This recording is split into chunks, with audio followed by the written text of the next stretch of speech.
অন্তর্বর্তীকালীন সরকারকে আমি বলবো, এখানে আপনাদের মনে করতে হবে, আপনারা কিন্তু জনগণের ভোটে সরকার কিন্তু হন নাই। আপনারা কিন্তু দেশ পরিচালনা জনগণের ভোটের মাধ্যমে কিন্তু দেশ পরিচালনা করছেন না।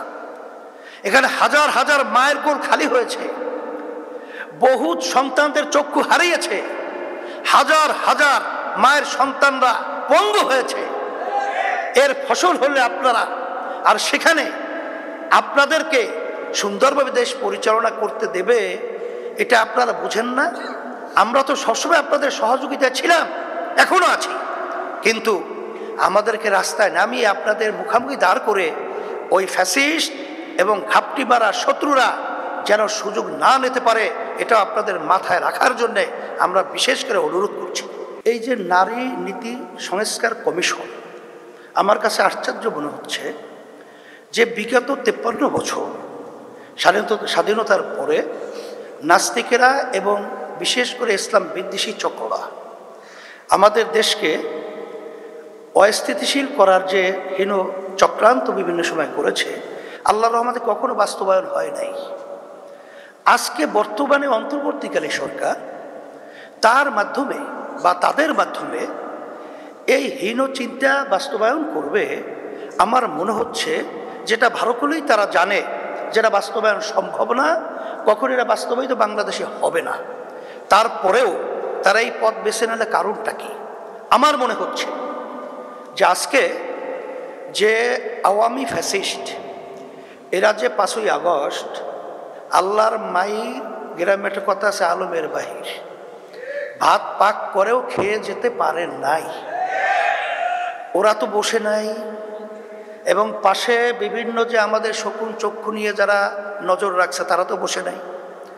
তারা হয়তোবা এই সংস্কার, এই নারী কমিশন, এইটার মাধ্যমে একটা অস্থিতিশীল পরিবেশ তৈরি করে যখন ওলামায়ে কেরাম, দেশপ্রেমিক এবং যারা নাকি ধর্মাবলম্বী তারা যখন এক প্রতিবাদের রাস্তায় নামবে, এই সুযোগে হয়তোবা এই ঘাপটি মারা যারা নাকি এই দেশের শত্রু, ইসলামের শত্রু, মানবতার শত্রু, ওরা বিভিন্ন কায়দার সুযোগ তো তালাশ করতেছে, ওরা হয়তোবা এই সুযোগে রাস্তায় নামার জন্যে একটা পদক্ষেপ বা হীনচক্র, নীল নকশা তৈরি করতে পারে।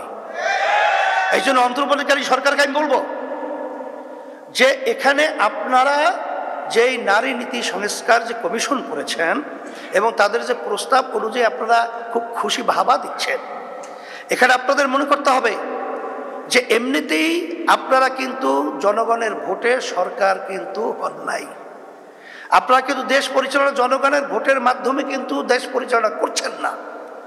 এখানে হাজার হাজার মায়ের কোল খালি হয়েছে, বহু সন্তানদের চক্ষু হারিয়েছে, হাজার হাজার মায়ের সন্তানরা পঙ্গু হয়েছে। এর ফসল হলে আপনারা, আর সেখানে আপনাদেরকে সুন্দরভাবে দেশ পরিচালনা করতে দেবে, এটা আপনারা বুঝেন না। আমরা তো সবসময় আপনাদের সহযোগিতা ছিলাম, এখনো আছি, কিন্তু আমাদেরকে রাস্তায় নামিয়ে আপনাদের মুখামুখি দাঁড় করে ওই ফ্যাসিস্ট এবং ঘাপটি মারা শত্রুরা যেন সুযোগ না নিতে পারে, এটা আপনাদের মাথায় রাখার জন্যে আমরা বিশেষ করে অনুরোধ করছি। এরপরেও যদি আপনারা সামনে পা বাড়াতে চান, পরিষ্কার মেসেজ, আল্লাহর রহমতে যারা নাকি বিভিন্ন সময়ে ফেরাউনি ভূমিকায় ছিল, তারাও কিন্তু তাদের ফেরাউনি ভূমিকা বাস্তবায়ন বাংলার জমিনে করতে পারে নাই। আপনারা তো আল্লাহর রহমতে দেখা দৃষ্টিতে, আমি বলবো কি, ওই কে বলছে না যে 5 মিনিটে আপনারা আপনাদের অবস্থান থেকে সরে যান, 5 মিনিটও সময় পাবেন না।